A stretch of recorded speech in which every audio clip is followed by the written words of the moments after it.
ఈ రోజు కోర్టులో వచ్చినటువంటిది కూడా కొంతమంది తప్పుడు ప్రచారం చేస్తున్నారు సోషల్ మీడియాలో.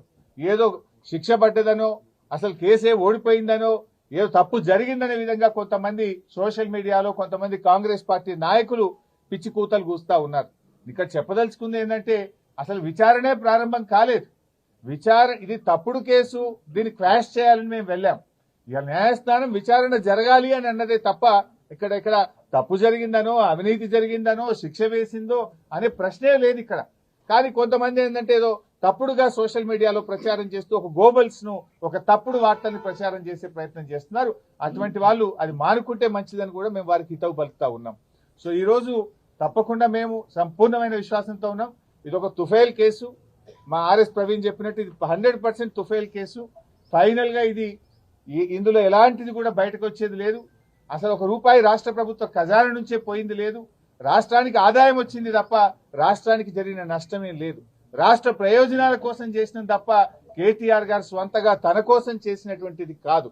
అందువల్ల ఆయన మాకు ఆ విశ్వాసం ఉంది కనుక 9వ తేదీ ఆయన ఏసీబీ విచారణకు వెళ్తారు. వెళ్లి అన్ని రకాలుగా మేము సహకరిస్తాం. మేము ఫర్దర్ గా లీగల్ యాక్షన్ మీద మా న్యాయవాదులు ఇచ్చే సలహా మేరకు మేము ముందుకు వెళ్తాం. ఏముంటది అంటే దానికి ఏం భయపడతాం. ఇవాళ చేస్తాడా రేపు చేస్తాడా ఈ అక్రమ అరెస్టులకు మేము భయపడేటోళ్ళం కాదు. ఇదేం మాకు కొత్త కాదు కదా.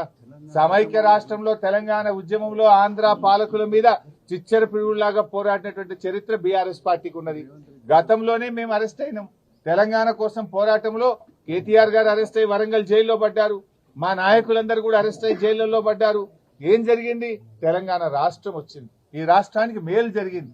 ఇవాళ రేవంత్ రెడ్డి గారు మీరు అన్నట్టు ఇవాళ అరెస్ట్ చేస్తాడా రేపు అరెస్ట్ ఆయన ఇష్టం. చేస్తే చేయని ఇది అక్రమ అరెస్టు. మాకు న్యాయస్థానం మీద నమ్మకం ఉంది. దానికి మేము భయపడం. తప్పకుండా లీగల్ గా ముందుకు పోతాం.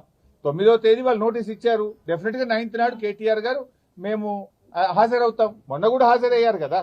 45 నిమిషాలు రోడ్డు మీద నిలబెట్టినా కూడా ఓపిక్ గా నిలబడి నేను విచారణకు వెళ్తాను అని అంటే కూడా వాళ్ళు విచారణకు లోపలికి తీసుకోకుండా రోడ్డు మీదనే ఆ లెటర్ తీసుకొని మాకు రిసీవ్డ్ కాపీ ఇచ్చారు.